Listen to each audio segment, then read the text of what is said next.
to wait. You whisper to me, there's no maybe. There's only time for dreams even greater. I hear the call, and I close my eyes to see even clearer. I see it all.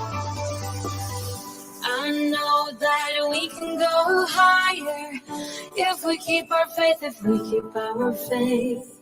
Sometimes I'm like a whisper in a riot, but I grow stronger, keep believing in me. Say you're believing in me. You're believing in me. Say you're believing in me. You're believing in me.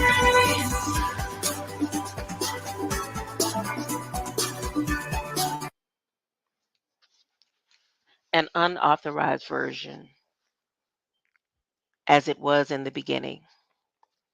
In John's Gospel, Jesus tells Pilate, "To this end was I born, and for this cause came I into the world, that I should bear witness unto the truth. Every one that is of the truth heareth my voice."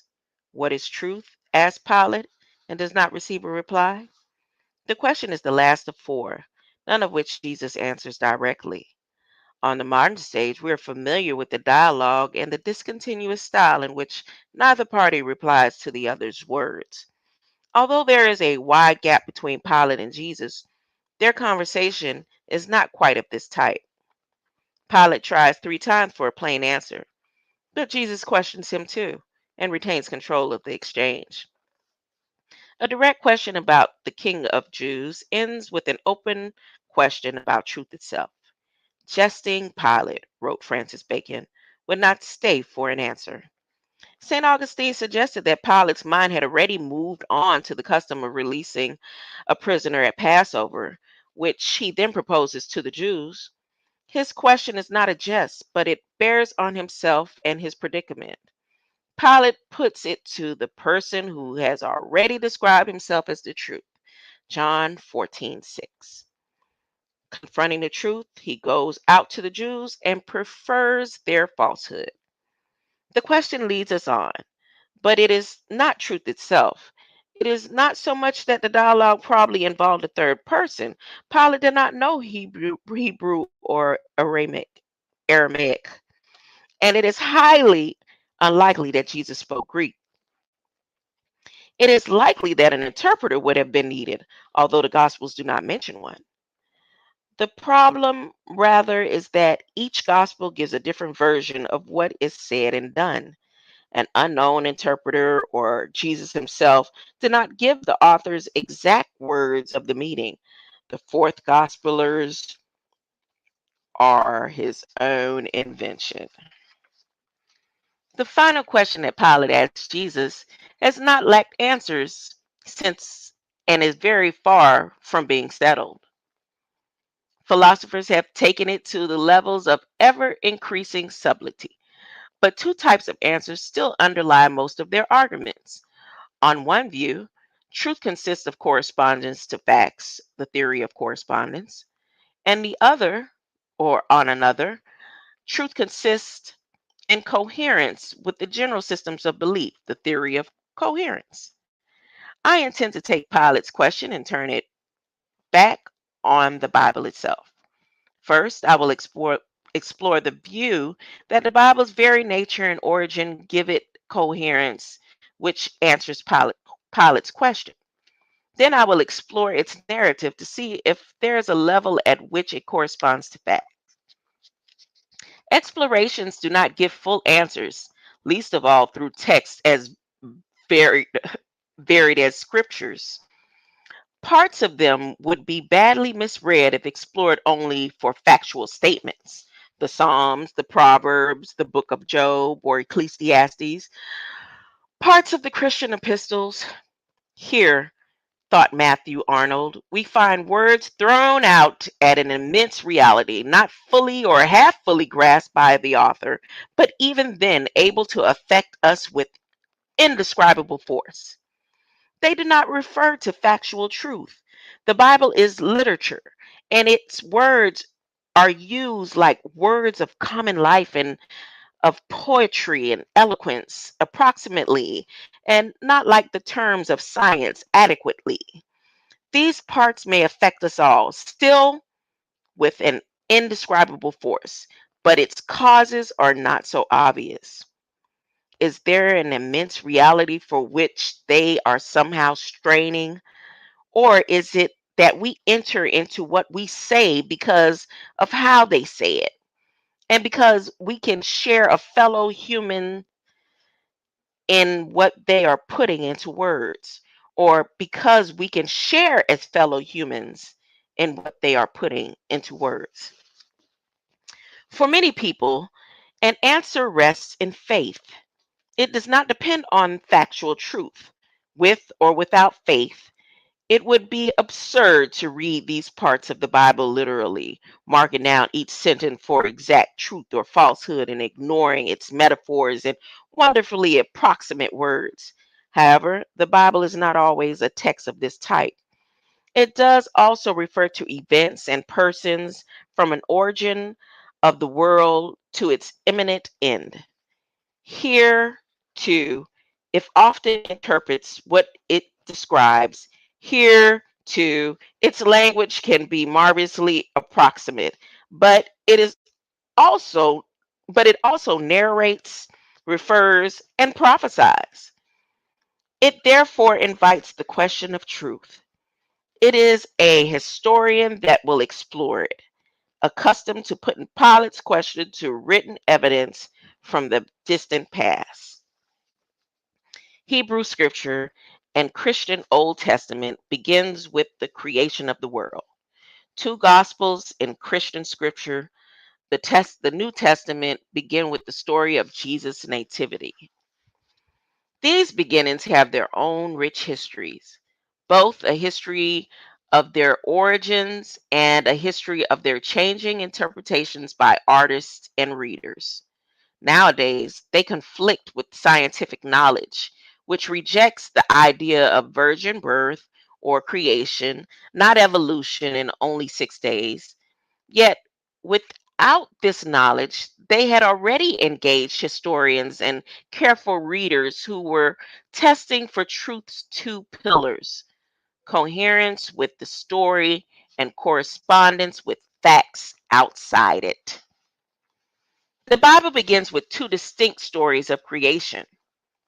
From Genesis 1 to 2 and 4, God creates the world in 6 days and rests on the seventh. By his word of command, he separates light from darkness, heaven from earth. Grass and trees emerge, sun, moon, and stars begin to shine, birds and great sea monsters begin to breed and multiply. The earth brings forth animals and creeping things. God creates human beings in his own image and divides them into man and woman. They are to be fruitful and multiply, rule over the animals, fish, and birds, and eat all the herbs, fruits, and trees of the earth.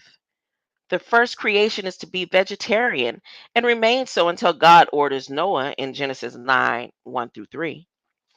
This text does not give a detailed account on how God did it. Like God, it moves mysteriously from the separation of light to the subsequent creation of stars, from the spirit which moves or disturbs the void to creation of man in God's image. Phases whose Hebrew's meaning still not pinned down, perhaps because there's never a precise, not even to author himself. Already approximate language confronts us, thrown out into immense reality. The spirit, perhaps, is a wind, not a brooding presence poised above this void. Its movement is almost certainly like flapping of wings, according to the latest scholars. Yet it is not winged itself. It is a moving, unseen force with which is left for us to emphasize as either gentle or turbulent. My idea of the wind is an unpredictable gust rousting the void, then blowing over briefly, a wind which would make doors swing and sand fly.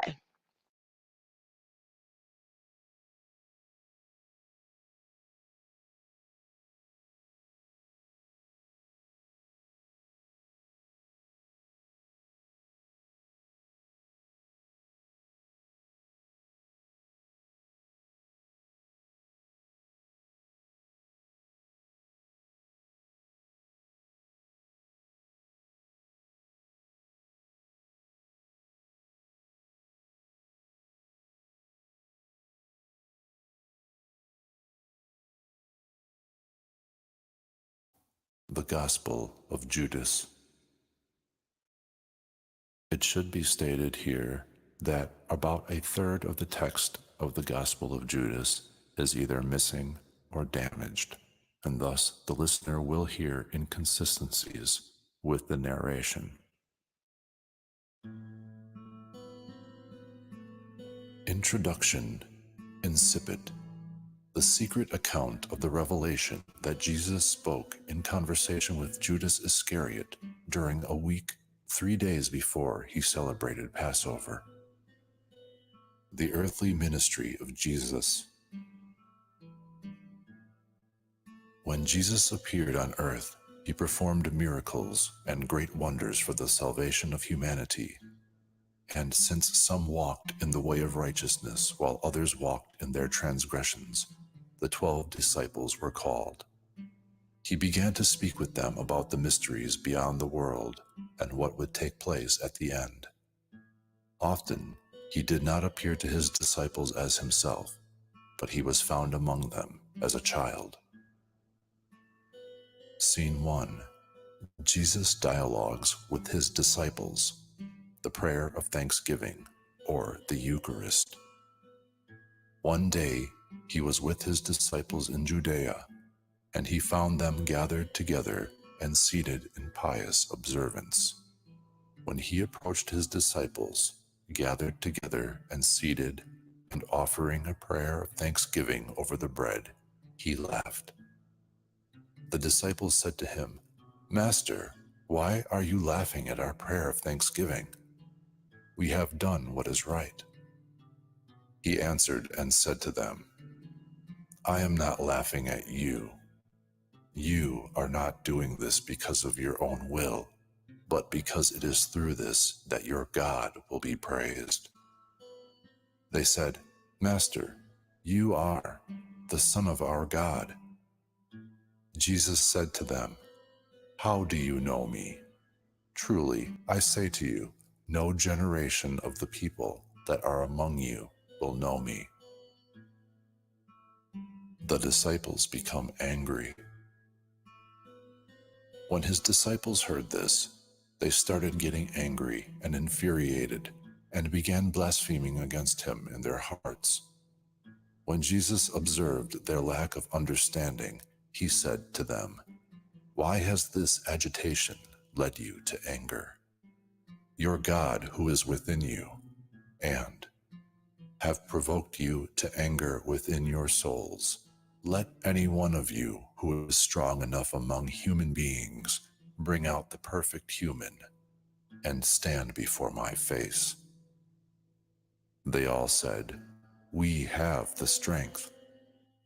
But the spirits did not dare to stand before him, except for Judas Iscariot. He was able to stand before him, but he could not look him in the eyes and turned his face away. Judas said to him, "I know who you are and where you have come from. You are from the immortal realm of Barbelo, and I am not worthy to utter the name of the one who has sent you." Jesus speaks to Judas privately. Knowing that Judas was reflecting upon something that was exalted, Jesus said to him, "Step away from the others, and I shall tell you the mysteries of the kingdom. It is possible for you to reach it, but you will grieve a great deal, for someone else will replace you, in order that the 12 disciples may again come to completion with their God." Judas said to him, "When will you tell me these things? And when will the great day of light dawn for the generation?" But when he said this, Jesus left him. Scene 2. Jesus appears to the disciples again. The next morning after this happened, Jesus appeared to his disciples again. They said to him, "Master, where did you go? And what did you do when you left us?" Jesus said to them, "I went to another great and holy generation." His disciples said to him, Lord, what is the great generation that is superior to us and holier than us, that is not now in these realms? When Jesus heard this, he laughed and said to them, Why are you thinking in your hearts about the strong and holy generation? Truly, I say to you, no one born of this aeon will see that generation, and no host of angels of the stars will rule over that generation, and no person of mortal birth can associate with it, because that generation does not come from, which has become. The generation of people among you is from the generation of humanity. Power, which the other powers, by which you rule. When his disciples heard this, they each were troubled in spirit. They could not say a word. Another day Jesus came up to them. They said to him, Master, we have seen you in a vision, for we have had great dreams. Night, he said, why have you, when you have gone into hiding? The disciples see the temple and discuss it. They said, We have seen a great house with a large altar in it, and 12 men. They are the priests, we would say, and a name. And a crowd of people is waiting at that altar until the priests and receive the offerings. But we kept waiting. Jesus said, What are the priests like? They said, Some 2 weeks. Some sacrifice their own children, others their wives, in praise and humility with each other. Some sleep with men, some are involved in slaughter. Some commit a multitude of sins and deeds of lawlessness. And the men who stand before the altar invoke your name. And in all the deeds of their deficiency, the sacrifices are brought to completion. After they said this, they were quiet, for they were troubled.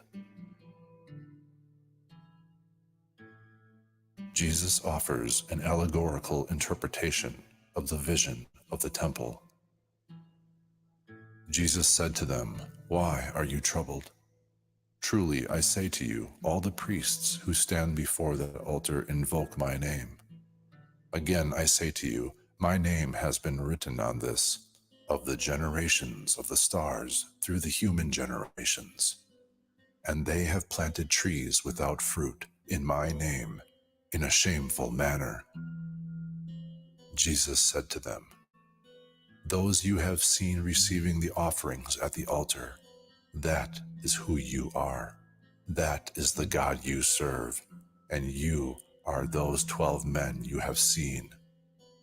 The cattle you have seen brought for sacrifice are the many people you led astray before that altar. Will stand and make use of my name in this way, and generations of the pious will remain loyal to him. After him, another man will stand there from the fornicators, and another will stand there from the slayers of children, and another from those who sleep with men, and those who abstain, and the rest of the people of pollution and lawlessness and error, and those who say, We are like angels. They are the stars that bring everything to its conclusion. For to the human generations it has been said, Look, God has received your sacrifice from the hands of a priest, that is, a minister of error. But it is the Lord of the universe, who commands, on the last day they will be put to shame. Jesus said to them, Stop sacrificing, which you have, over the altar, since they are over your stars and your angels, and have already come to their conclusion there. So let them be ensnared before you, and let them go. Generations. A baker cannot feed all creation under heaven, and to them, and to us, and Jesus said to them, "Stop struggling with me. Each of you has his own star, and everybody in who has come. Spring for the tree of this aeon for a time, but he has come to water God's paradise and the generation that will last, because he will not defile the walk of life of that generation, but for all eternity." Judas asks Jesus about that generation and human generations. Judas said to him, "Rabbi, what kind of fruit does this generation produce?" Jesus said, "The souls of every human generation will die. When these people, however, have completed the time of the kingdom and the Spirit leaves them, their bodies will die, but their souls will be alive, and they will be taken up." Judas said, "And what will the rest of the human generations do?" Jesus said, "It is impossible to sow seed on rock and harvest its fruit. This is also the way the defiled generation and corruptible Sophia, the hand that has created mortal people, so that their souls go up to the eternal realms above. Truly, I say to you, angel, power will be able to see that, these to whom holy generations." After Jesus said this, he departed. Scene 3. Judas recounts a vision and Jesus responds.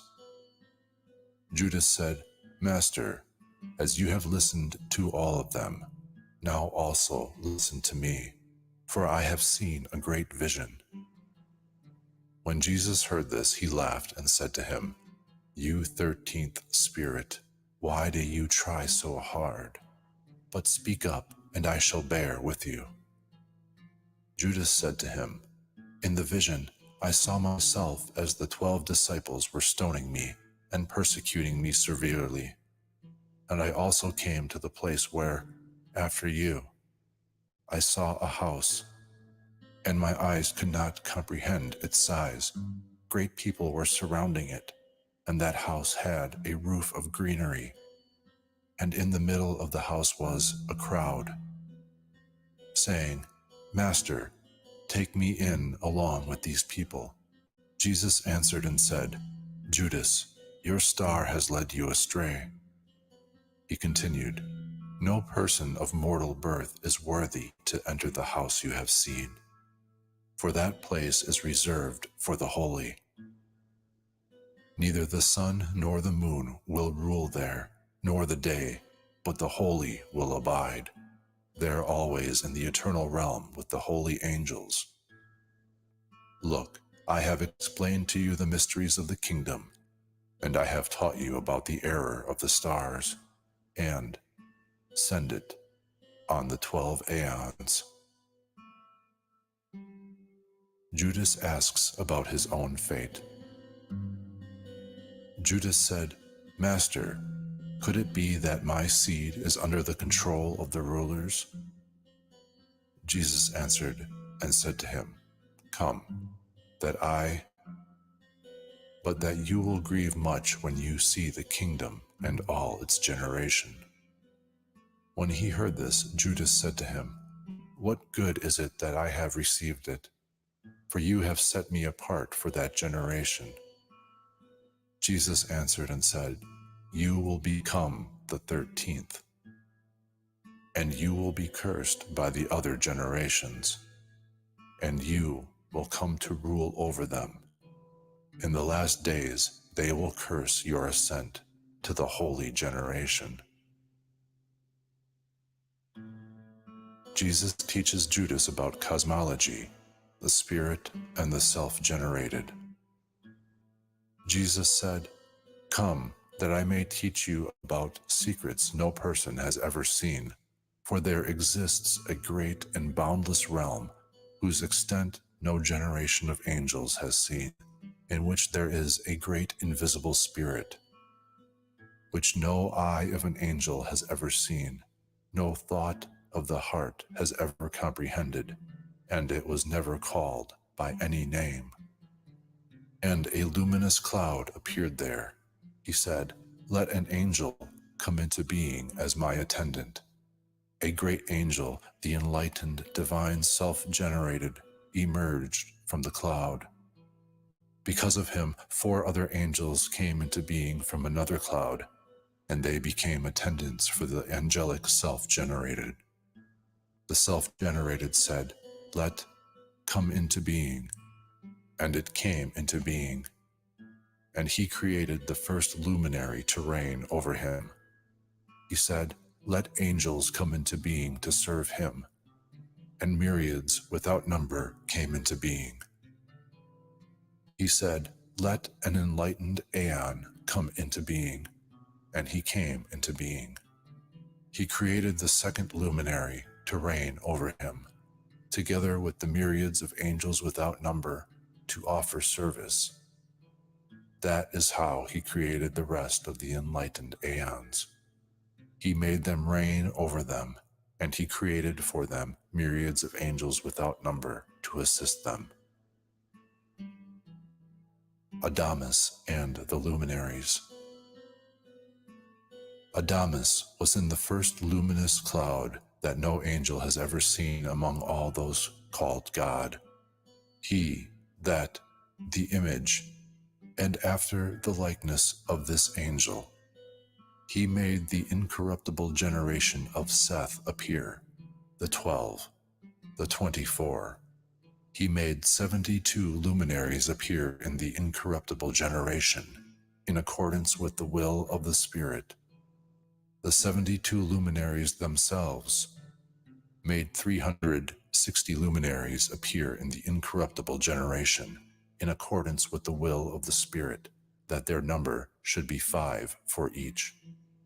The 12 aeons of the 12 luminaries constitute their father, with 6 heavens for each aeon, so that there are 72 heavens for the 72 luminaries, and for each of them 5 firmaments, for a total of 360 firmaments.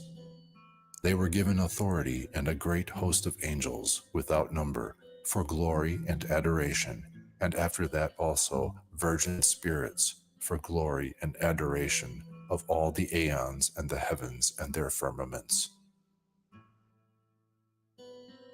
The cosmos, chaos, and the underworld.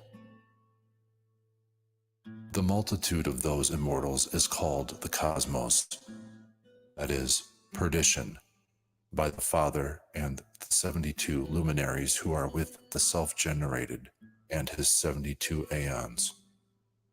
In him the first human appeared with his incorruptible powers, and the aeon that appeared with his generation, the aeon in whom are the cloud of knowledge and the angel, is called El Aeon. After that, said, "Let 12 angels come into being to rule over chaos and the underworld." And look, from the cloud there appeared an angel whose face flashed with fire and whose appearance was defiled with blood. His name was Nebro, which means rebel. Others called him Yaldabaoth. Another angel, Saklas, also came from the cloud.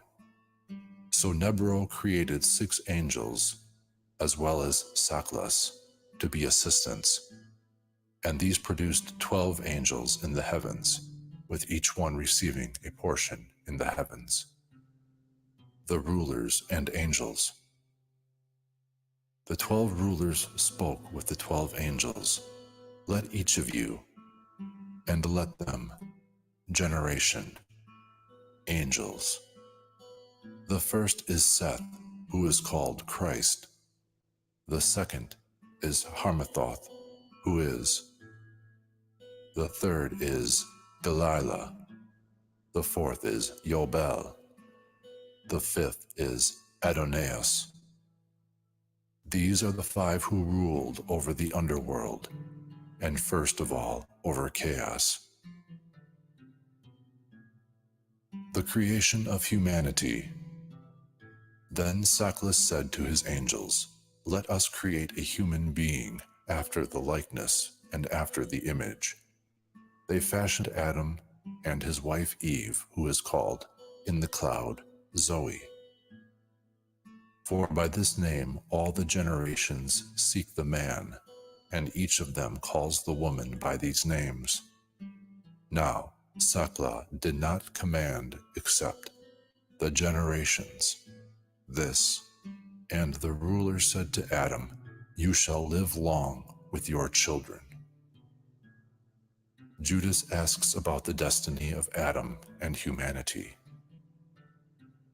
Judas said to Jesus, "What is the long duration of time that the human being will live?" Jesus said, "Why are you wondering about this, that Adam, with his generation, has lived his span of life in the place where he has received his kingdom, with longevity, with his ruler?" Judas said to Jesus, "Does the human spirit die?" Jesus said, "This is why God ordered Michael to give the spirits of people to them as a loan, so that they might offer service. But the Great One ordered Gabriel to grant spirits to the great generation with no ruler over it, that is, the spirit and the soul. Therefore, the rest of the souls." Jesus discusses the destruction of the wicked with Judas and others. Light around. Let spirit, that is within you, dwell in this flesh, among the generations of angels. But God caused knowledge to be given to Adam, and those with him, so that the kings of chaos and the underworld might not lord it over them. Judas said to Jesus, "What will those generations do?" Jesus said, "Truly, I say to you, for all of them the stars bring matters to completion. When Saklas completes the span of time assigned for him, their first star will appear with the generations, and they will finish what they said they would do.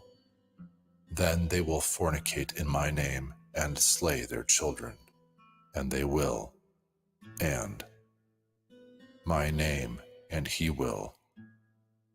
Your star over the 13th Aeon."